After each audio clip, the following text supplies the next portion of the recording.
Hello, everybody. My name's Dan. I'm with Response Labs. I am a co-founder and the CEO. Response Labs, this is tons of fun to be back here at the ETC. We were founded a little over 8 years ago in the office right next door. So at the ETC, we want to give a big shout out to Deb, Celine, everybody, Brianna, who helped put this together.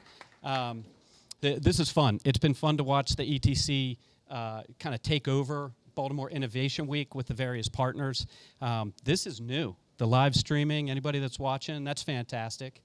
So Response Labs, we're a digital CRM and loyalty marketing agency. We started over here with 3 people. Over the years, we've grown. The last couple of years, we've doubled the size of the company. We've gone from 11 full-time employees to 22 full-time employees. We now have a presence in Baltimore. We're over in Canton. We have a Seattle office. We have a Minneapolis office. And we also have an Arlington office. We have kind of a unique model for a digital marketing agency. And in that model, we have the leaders of our divisions that we're going to go through and do a panel discussion and talk about what we see as far as innovation in the area that we play. Again, digital marketing. So we have data and strategy, which is headed up by Andy Locke. We have creative, which is headed up by Jason Miller. We have media, headed up by Lee. And we have client service, headed up by Jen.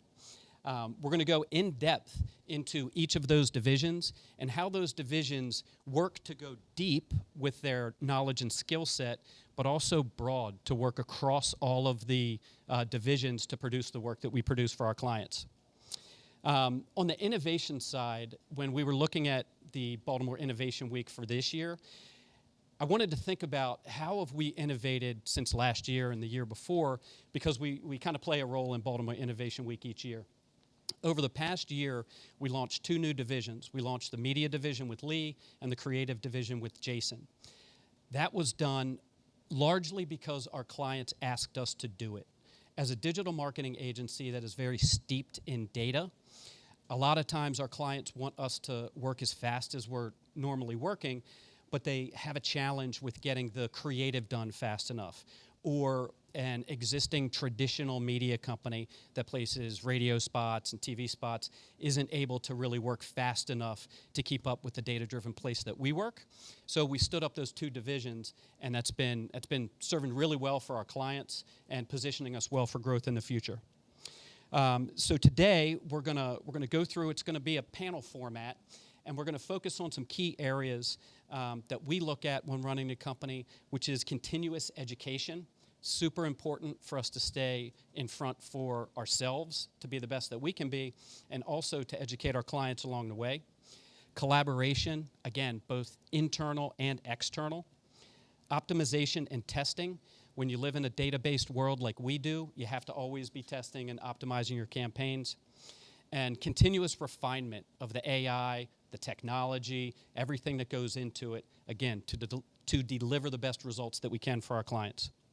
So I'm going to kick off with a first question for each of the panelists, and I'm going to ask you guys if you could give kind of a brief bio of who you are, and then can you give the audience an overview of your division, your team, and their responsibilities for how those responsibilities play in doing what you do internally and for our clients. And let's start off with Andy Locke. Thank you, Dan. My name is Andy Locke. I am the Director of Strategy and Data with Response Labs. I've been with Response Labs since we were in that room all but maybe 5 months of the time that we've had this agency together, going back with Dan and some of the other partners back even years before in different agencies. So being able to see the growth and the evolution of being kind of a small digital shop doing a little bit of everything from websites, SEO, email, to really finding our place in strategic marketing for CRM and loyalty. It's very exciting. It's very fun to be a part of that. And now with more team members around us growing, as Dan said, broadly and out, the future looks very bright for our team. My division is strategy and data. It's myself, a data scientist, and marketing and analyst and strategist. From working with the team, we touch all accounts, and we work with each member of this team from a media perspective to help figure out how to get that message in front of the right people at the right time with the right information. With creative, it's that storytelling. You know, telling stories with data, it's a challenge every day because charts and graphs, we love it. You know, it tells us a lot, but it's hard to communicate that sometimes into tangible action items. So we spend a lot of time, and Jason and his division is really key in helping us tell that story. And then obviously client service. Jen will go in a little bit more about how we sort of look at account leaders. There's a lot of overlap with strategy and with how we approach problems and the situations that we see with our clients. And the way we can work together, it's a joint effort to service the clients that we work with. From a just overarching perspective of strategy and data, it's a customer centric. And we use that term. We took a long time to really figure out how to communicate that. The idea is it's not measuring success by the tactic, right? That email didn't do well. Okay, well, let's throw our hands up and say it doesn't work. No, let's measure success by the customer performance, and that includes email, that includes media, that includes all of those touch points and all of those various key moments in the client experience with a brand to determine how well we're doing, how well the efforts are being put in to have that customer do the thing that you wanted them to do at that moment in their journey with you. So we take that mindset, we take that approach to all the work that we're doing at Response Labs. That's great. Thank you, Andy. We're going to go through. Andy started with data and strategy. A lot of times when we have an engagement with a client, they have a problem that they're trying to solve, and we'll start really looking at that problem and trying to dissect how we can solve the problem, what the objectives are, and those type of things. And that usually starts in the data and strategy. Going linearly, we then tend to bring in the creative side of the business to bring the messaging in and to think about how we can creatively solve the problems. Jason, you want to take it away?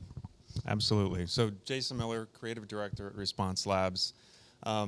Traditionally, you might think of a creative director or a creative division as the look and the feel, how things are designed, a logo. Hopefully everybody knows that a logo is not a brand. A brand is much more than that. It's much more than your look and feel. It has to do with what you say and how you say it and where you show up in the marketplace. All of those things kind of combine to be your brand. So as my team and my job is to interpret a brand and put it into the right place. You see the message, the headline back here, which is make every message matter. That's in all locations that a brand shows up. It's not just look and feel, it's how they articulate themselves and how they show up on a regular basis. So myself and my team will take all the data that's pulled together. We'll work with Jen and her team with the client to figure out what their wants and needs are, and then combine that with our understanding of who the audience is and how to bridge the gap between what the client wants to say or what their product and service is, and then what the client need is, or their client's need, the audience's need. What's built in the middle there are things like solutions, like how are we going to show up? What is the message that we're going to put out there? What are the things, what are the tactics that we're going to combine that are going to help the customer understand the value and the benefits of what our clients have to offer? Again, that all comes back to a tangible thing in terms of design and look and feel, and copywriting, could be video, could be animation, could be interactivity. There's a number of different things that kind of culminate at the end of things. And then Lee's team on the media side are the ones that then tend to figure out the right placements for that, where that shows up in the marketplace. There's another team that Dan didn't mention that's not represented here, which is our technology. So all of the back-end stuff that actually services up where those messages appear. There's all kinds of technology on the back end that interprets the audiences, where they are with a relationship that they have with the brand, and how we're going to then serve up the creative, quote unquote, the pieces that are going to be delivered to the right customer at the right time in the right places. I think that's excellent. Lee, do you want to jump in and talk about the media division and kind of build on what Jason led into? Yeah, absolutely. Hi, everybody. My name is Lee Jacobs. I am the media director at Response Labs.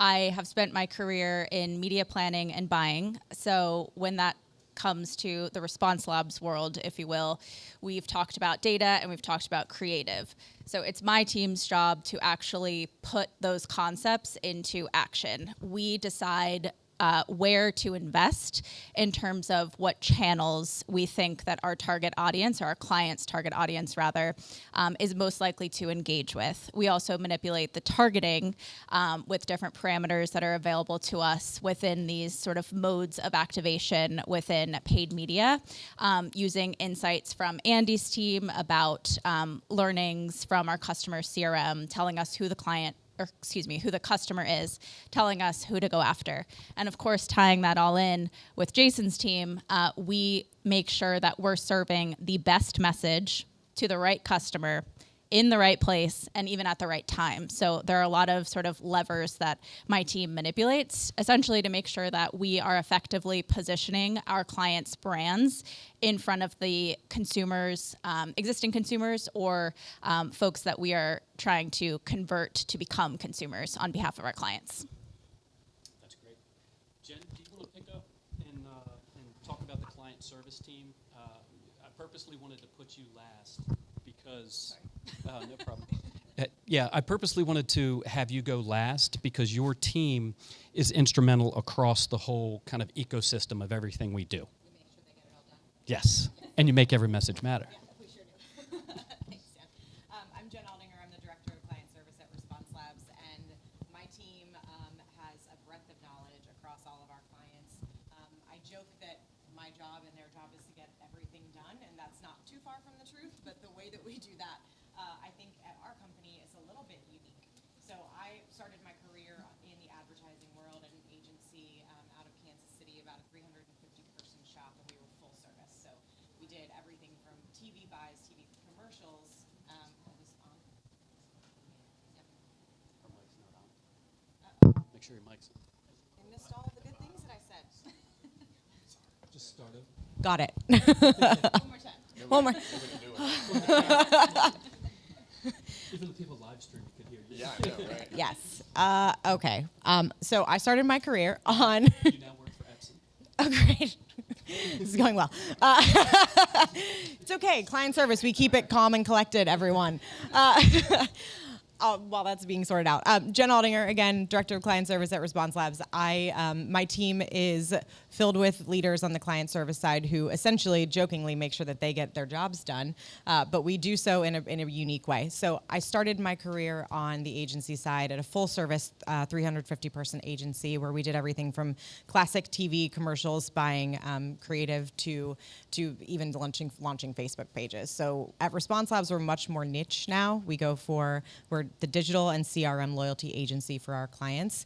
In between the agency world, I had a stint at Under Armour for 4 years where I launched their global campaigns, and then realized that I wanted to focus in on something that was a little bit more technical, a little bit more complex, and I landed with Response Labs. So I've been here for 4 years as the Director of Client Service, joined on as a partner a few years ago as well, and it's been a ton of fun. One of the things that my team focuses on delivering for our clients is not just the great work that these guys do, but the business insights, the business intelligence of the clients and their team. So we are essentially an extension is how we position ourselves for our clients. They have business problems, they have challenges, they're customers, we need to know everything that we can about them. My team's role is to make sure that we are the thorough understanders of all of that information, and we can feed that through to the rest of the team. And then when we get the work that comes out of this team, we have to oftentimes translate that back to our clients and make sure that there's a really thorough understanding there.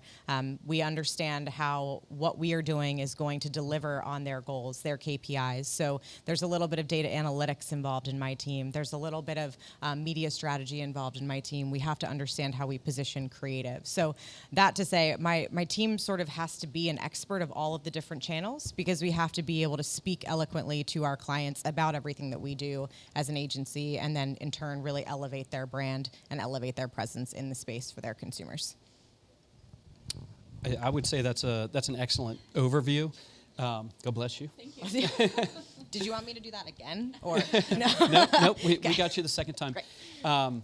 And I would think as we were coming up with kind of the framework of this panel discussion, a word that was thrown around a little bit was consulting. And we are not a consulting company. We don't position ourselves as consultants, but we do a lot of consulting for our clients.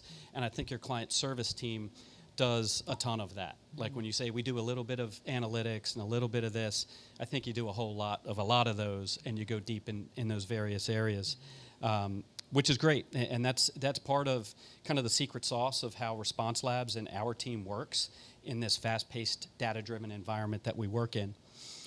So that was a good kind of a high-level overview of how we're structured from a leadership and a team perspective. Now we're going to go down and get a little bit more granular into what it is we do, our kind of core thoughts and processes and strategies on how we bring this stuff to life. Before we jump in there, though, are there any questions based on what we talked about so far that anybody wants to put up, or anything specific that you want to come away from today's panel with? Nothing. Okay. I have a question. Okay. Can Jen go again? No, anybody can go, but I think we're kind of uniquely positioned too.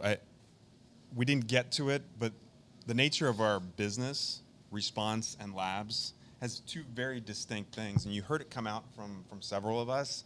One thing is we're very data-driven, right? We're trying to go into the nuts and bolts of things and the metrics of that, and then there's the lab side of things where we're innovating, trying to experiment with things, testing things out. Do you have any additional deep dive into the sides of the business that we have, Dan?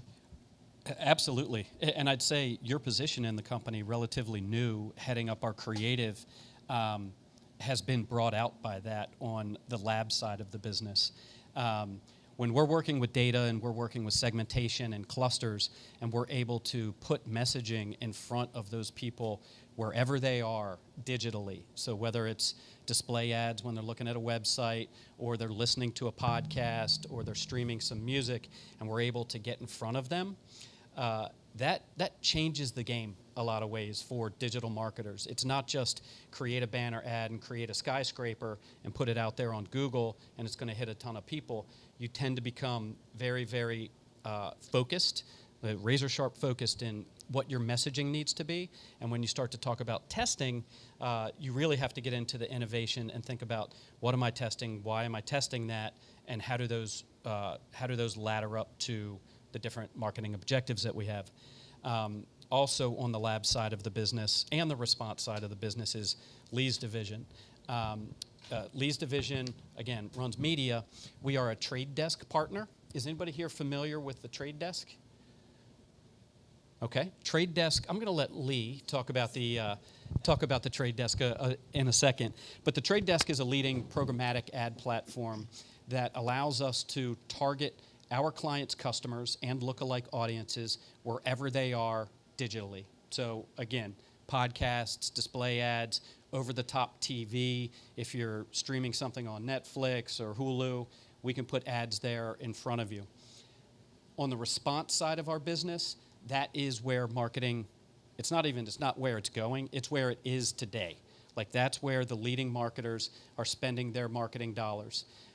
You can still spend $5 million on a Super Bowl ad if you'd like to, and for some companies, that's fine. For most companies, that's not going to cut it, and much smaller budgets can be much more highly effective in a way that we can track response down to clicks, down to revenue, down to people, using the data that's provided from tools like the trade desk. So the response side of the business, the lab side of the business. I think Andy wants to chime in. Oh, we got a question. Oh, I'm sorry.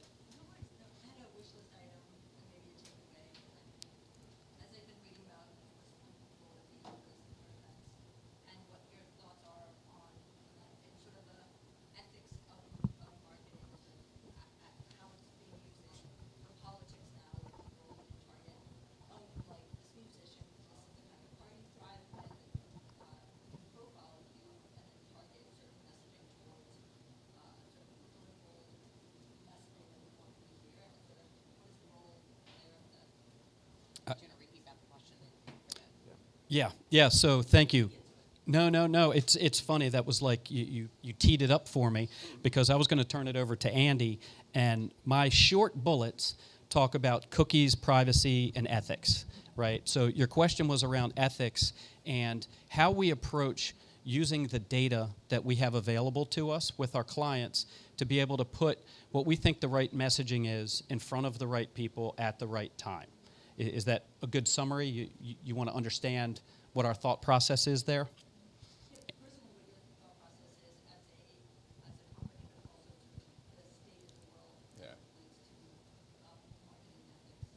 Absolutely. Andy, do you want to take a first cut at that? Sure. So let's talk about the state of the world and data. It's ever changing, right? And I think that this is a debate. I think that comes up a lot is where does the oversight come, right? How do you regulate what people give and what they don't give, and how you do? And it's being worked out. Our perspective is to be as responsible as we can and take all the measures that we can to make sure that the communications that are being put out have in some way, shape, or form been requested in a way by the customers that are reaching out. And those requests are the zero-party data. I'm giving you my preferences. I tell you what I like. I'm in your loyalty program. I've signed up. This is the information I'm giving you with the hopes that I'm going to get something back that is useful to me. It's that mutually beneficial relationship that we can help brands build with their customers, right? There's also the behavioral type data. So going to a website, clicking on an email. These are all actions that somebody is taking, showing some level of interest or engagement with your brand. What can we do with that information? We can retarget them. Right? We can say, you've shown interest in this, we're going to bring that back to you. What is out there now is with display ads and with other types of communications, it does put the power of the customer to make the decision. If you see it on ads, you can choose not to have those ads. You can have your cookies not be cookies, being the little bits of code that allow that retargeting to show you what you visited and bring it back. That power is now with the customer, which actually honestly makes our job a little bit better, because we feel more confident that the messages that are going out and the results we're getting back in are that much more valuable, and we can bring that insight back to the customer, to the client, and then we can use that information to build a more I don't want to say accurate, but closer to accurate of a one-on-one profile of who that customer actually is. And then back to that mutually beneficial relationship. A relationship only works if it goes both ways. If we give and bring it back. So you've got to give 20 to get one back. And we follow that motto. So we give back as much as we can through our clients to that customer. And loyalty is a great way to do that. If I may. Of course you may. I would expect nothing less. Yeah, shocker, really. On the paid media side of things, I think that privacy concerns are really tied to third-party data. Third-party data is your online activity being sold back and forth by different publishers and different websites, and it is very much a hot topic in the industry as far as what are we going to do about these privacy concerns. I'll keep my advertiser cap on for a second and say I don't want third-party data to go away. As a human being, completely understand that it's a little bit tricky to navigate what information I'm giving to different publishers online, and am I comfortable with that? So as Andy was saying, we really, as a company and on behalf of our clients, lean into first-party data. One of our primary goals of our campaign is to accumulate as much first-party data, which is a customer first-party and zero-party data, which is that information that a customer has elected to give the brand. So we use that often as a source for our additional prospecting targeting. So we're not leveraging third-party data as much. We're targeting in a safe and secure way based on people who've elected to provide our information. We're going to talk about the trade desk, but the trade desk is actually one of the industry leaders in addressing these privacy concerns, and they've done a lot in creating a sort of unified system, without getting too much into the nitty-gritty here, for advertisers to still be able to leverage data that benefits brands, but in a way that is safe and secure for the consumer. Yeah, hold on to the mic, because I was going to ask you to talk about the trade desk in a minute, but I did want to build a little bit more on the kind of ethical and moral side of that question. It was super timely. We had a meeting today. I'm not going to name the client, but it's Q4. We got to drive revenue for them. We're hitting the numbers, but they want to knock them out of the park. we have the ability on the trade desk to be able to use third-party data to target who we think are their best prospects and customers. This particular client, we have to put on our hats of guidance to be able to go to them with the appropriate recommendation.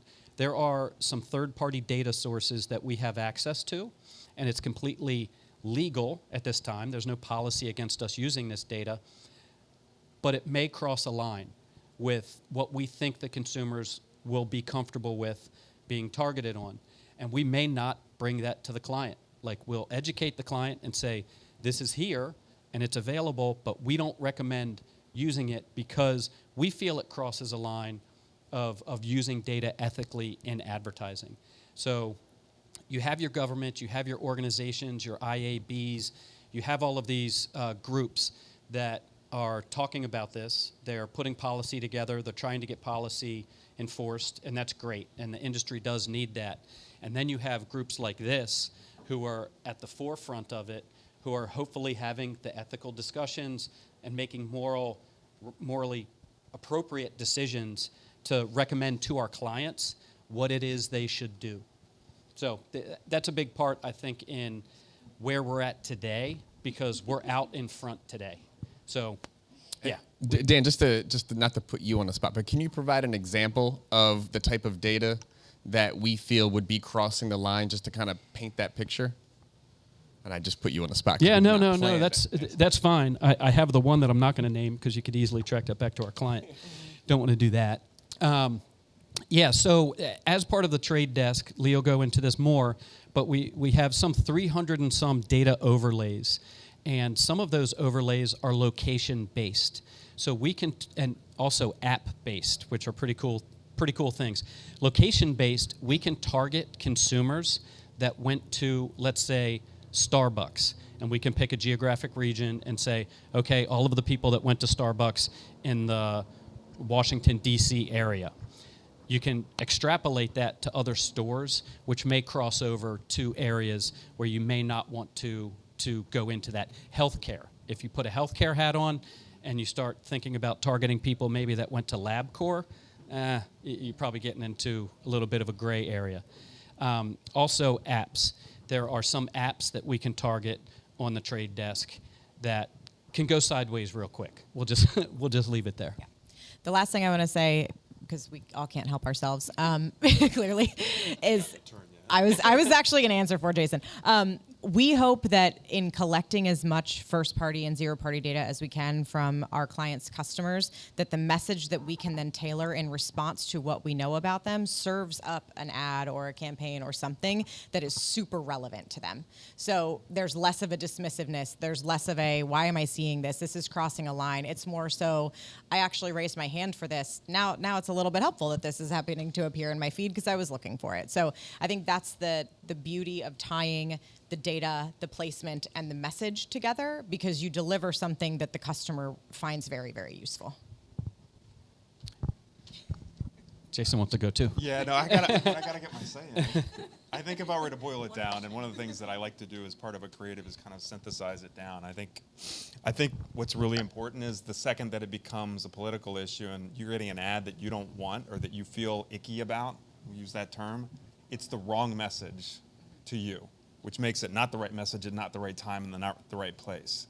That message of like right place, right time, right person is something that circulates constantly with us. How do we get to that? That's really what we want, because that's going to drive a deeper relationship with the customer. There's going to be a better relationship between the brand and the customer.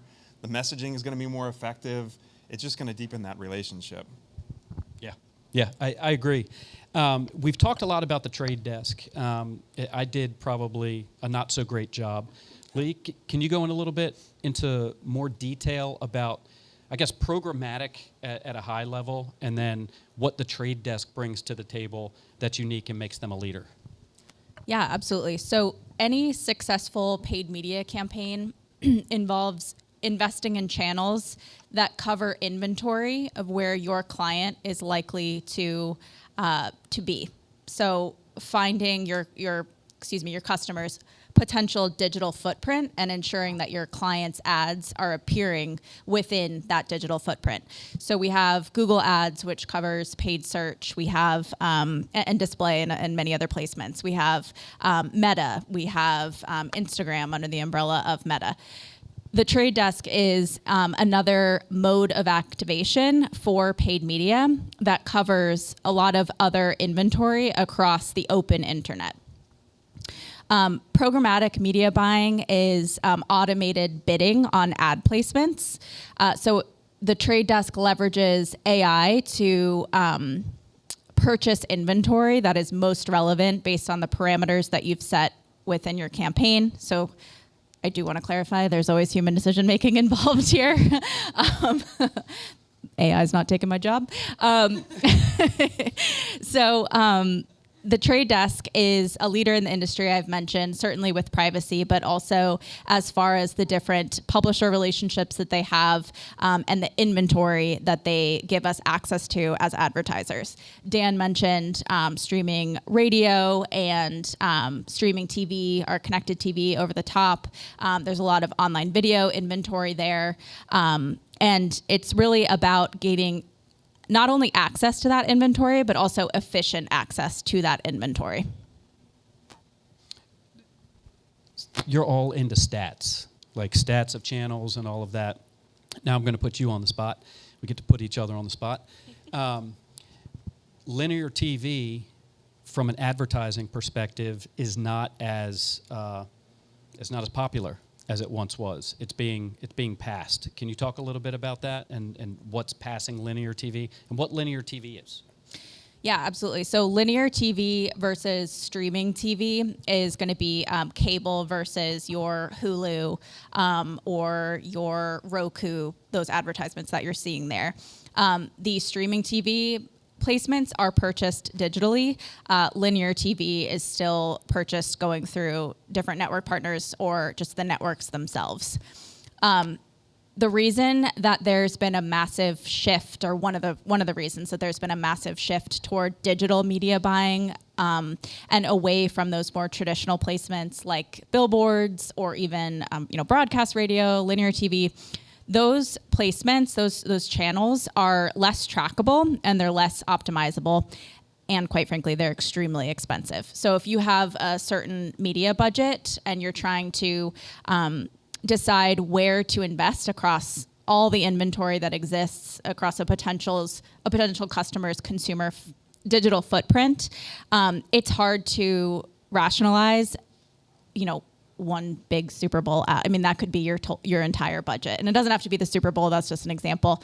But linear TV is quite expensive compared to some of the programmatic offered streaming TV opportunities that exist. Right on. Another thing that was super attractive about being able to enter that space as Response Labs is to be able to bring some of our clients to the television screen that 5 years ago, that wasn't an option. Like, it wasn't an option to get a TV spot made, to make the buys on linear TV and do those type of things. Our clients just didn't have the budget.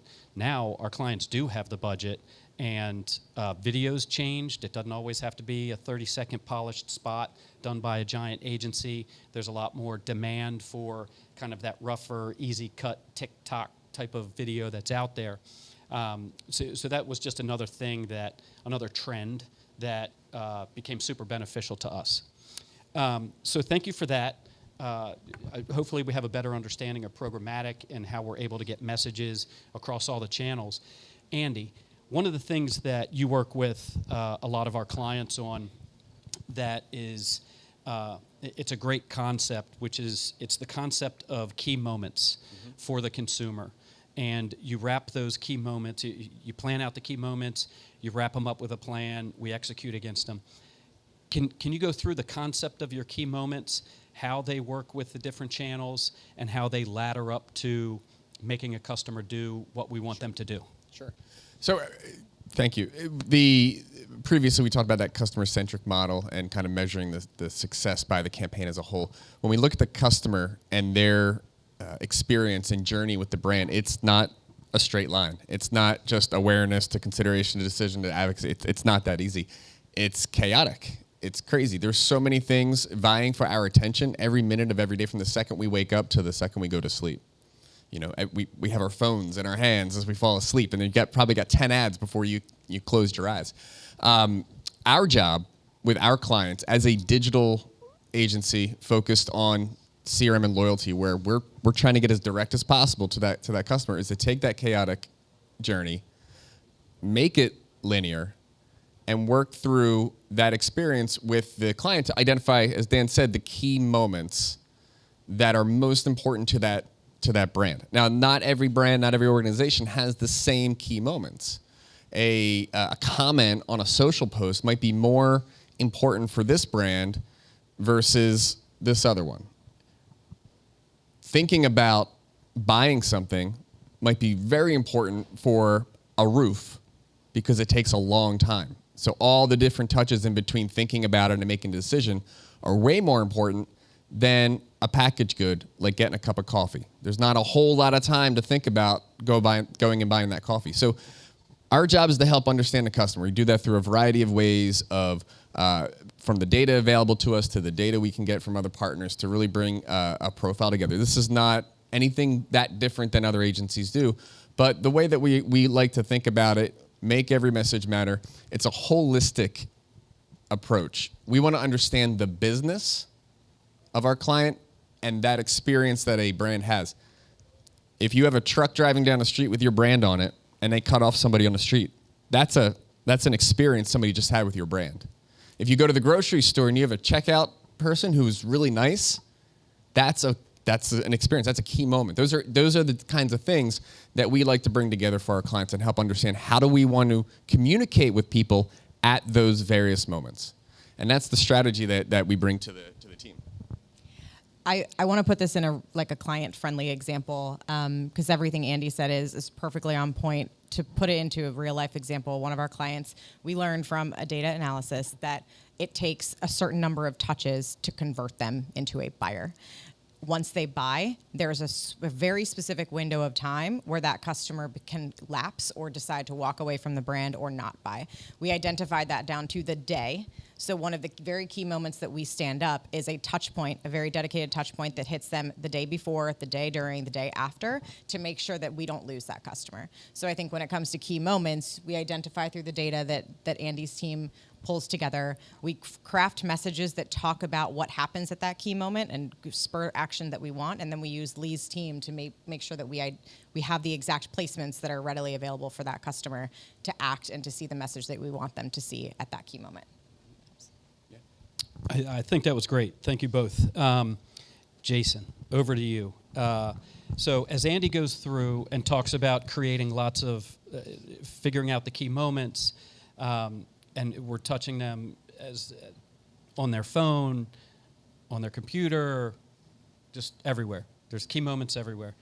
I can't help but think that as a creative director and being charged with making every message matter across all the channels and testing and optimization, that the creative game is much different today than what it was when you had 3 network channels and linear TV and a full page ad, and that was a campaign.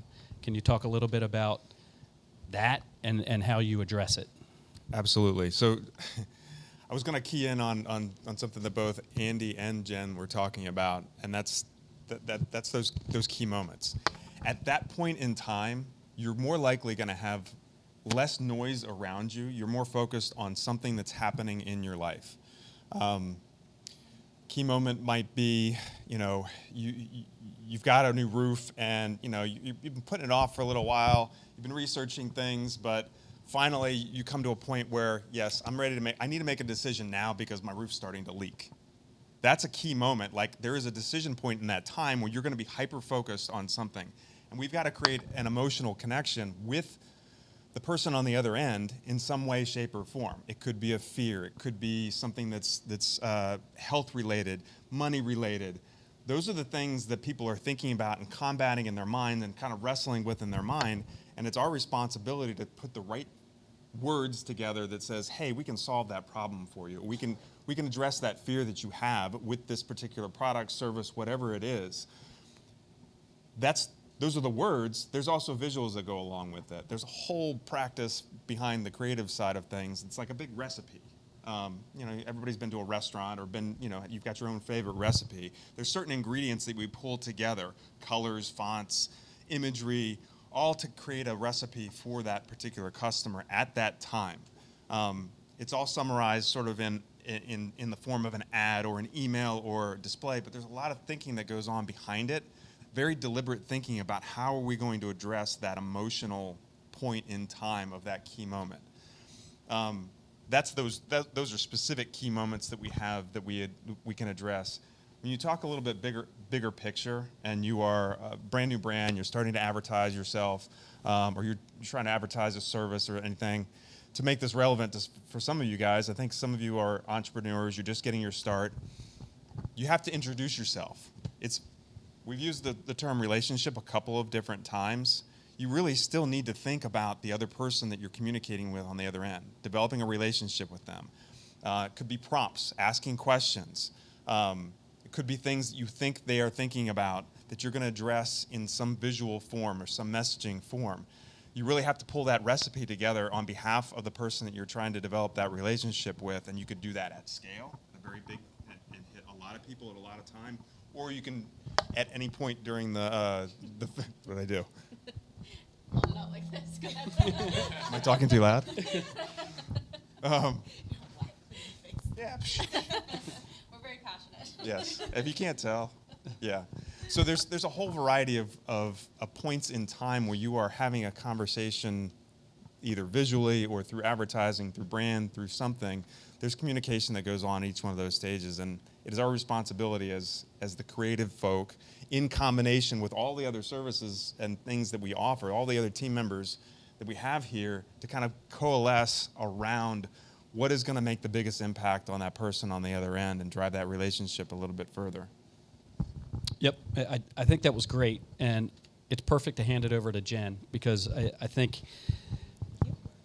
as we're talking about this, where my head goes is the exponential number of pieces of creative and messages and all of these things that go into everything we're talking about. There's a lot, and it moves fast. Jen, how do you and your team gather that up? How do you translate it? How do you turn it into a story, a hypothesis, a recommendation, so that your clients have something to respond to and have something that we can execute against? That's a great question, and I think I have 7 ways to answer it in my head, so I'll pick a couple. The biggest part, I'll talk about organization first, because there's a lot of assets that happen across the channels that we put advertising on for our clients. We don't just operate in the traditional way of you have 2 hero assets that you launch on TV or on digital media, on Facebook.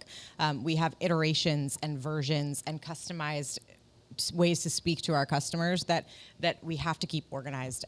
We rely on tools at Response Labs. We are hyper organized. Smartsheet is one of my favorite tools. We organize everything in Smartsheet. Our clients have access to that, so we have a really well-tracked record of all of the assets that we've created, all of the assets they've requested, where everything is running, how it's performing, tracking back to individual pieces of the campaign and what's performing better than others, how can we test against each other. So that's one of the main ways that we are super hyper-focused on keeping organized. How we sell all of this in at the highest level, I think, is one of the jobs that my team is facing on a daily basis, whether it's a full campaign recommendation, a quarterly recommendation, or just we need to make one tiny change to your ad. It comes with some sort of selling in. Talking to the clients about how what we are presenting to them ladders up to their ultimate business objective. As long as we can connect it back to, you need to connect with your customer in order for them to do this. And when they do this, your revenue increases. When they do this, they don't drop off. Your retention increases. Starting with their end goal in mind and pulling that back to, here's why we recommend doing what we're doing because of the end goal that you have for your customer, and why we might disagree with something that you say that you would like to do because it contradicts what you're trying to do at the end of the day. Framing that up in polished presentations, well-crafted briefs, not just sending things over or making it an afterthought that we talk to our clients about. Everything that we put in front of them feels like it has a clear lens of what is your objective, how is this going to help you achieve it, and what is it going to take to get it done, and then it's the organization behind actually bringing it to life. I think that's great. So doing a time check here, we have 5 minutes. We can certainly keep talking. But does anybody have any question that they would like us to answer before we dive into kind of the quick fire wrap up? Sure. That's smart.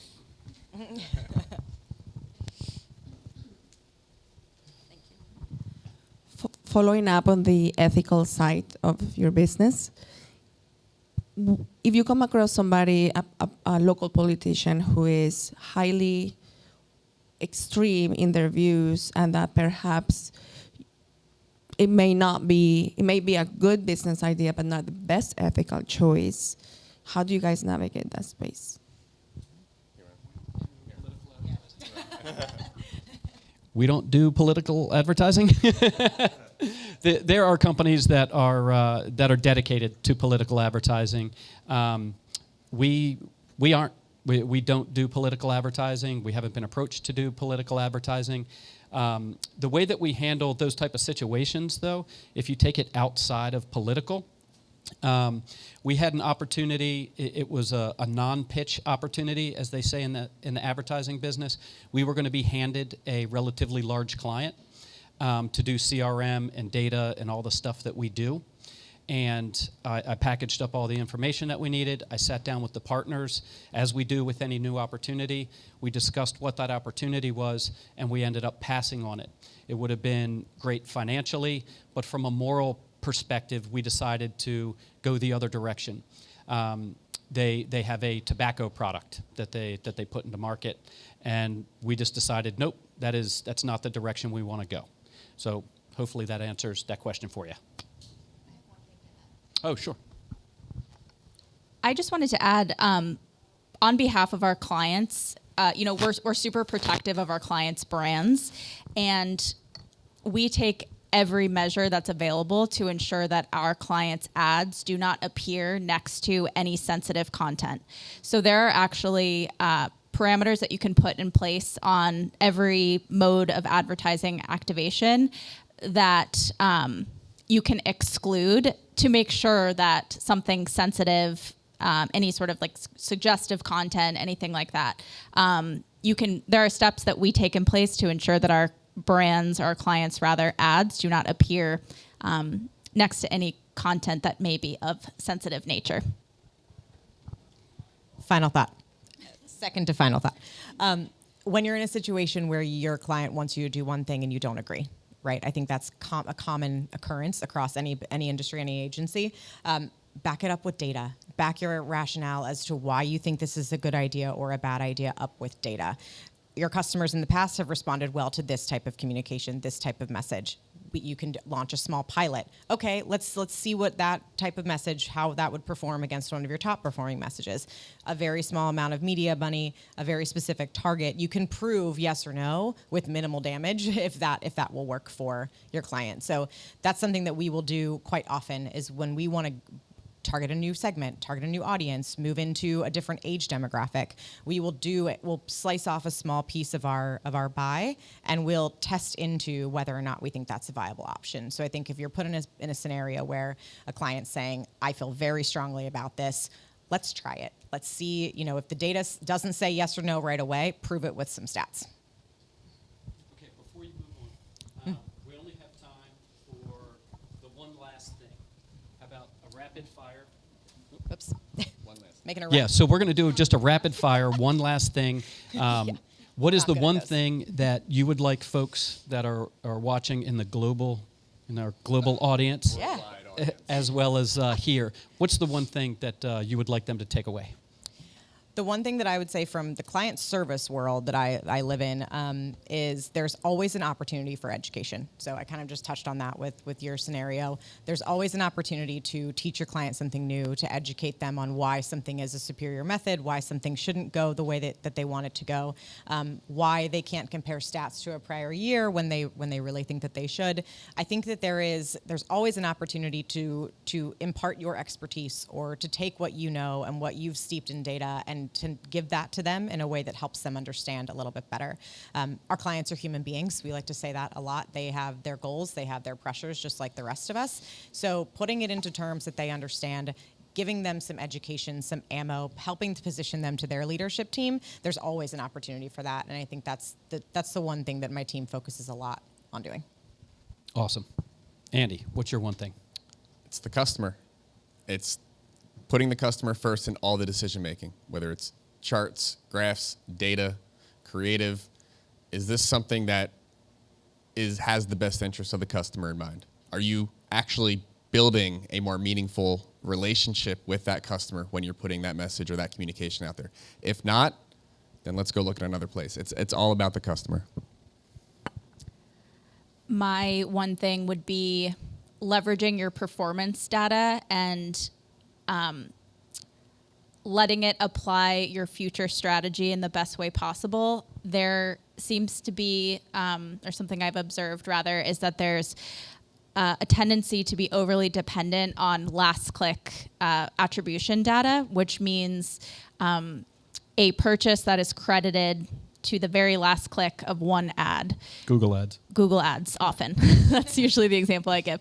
That consumer did not have, or there's a very low likelihood that consumer saw one ad, clicked on the ad, and made a purchase. It's really important to properly credit those other touch points, your streaming audio touch point, your streaming TV, even a display ad, and make sure that is part of the story that you're telling to your clients as far as what ultimately yielded that customer to convert. That's excellent. One last thing, Jason. All right, I have a multifaceted one last thing. It's going to 'cause be three things in one, isn't it? I've got 19 things that I want to say. But if We got short time. You were trying to lead me. You were trying to lead me on noise. There's a ton of things that you could be doing. Everybody, whether you're a big agency or a big organization or a small one-person shop, there's a bazillion things you could be doing. Be a little bit more deliberate. Focus in on a couple of things that you can do now. Test, refine, repeat. If they're not working, go try something else. I love that. And I will go last. I'm the entrepreneur that's been in the game for a long time. Hire the smartest people you can, and that's what I've done. And hopefully you've seen that today. They're over there too. Thank you. Yes, got another big chunk of our team. So thank you all very much. We're going to be hanging around if there are other questions. Come and get us. We also have some notebooks and some awesome screen cleaners and stickers to give away. So don't miss out on them. Thank you.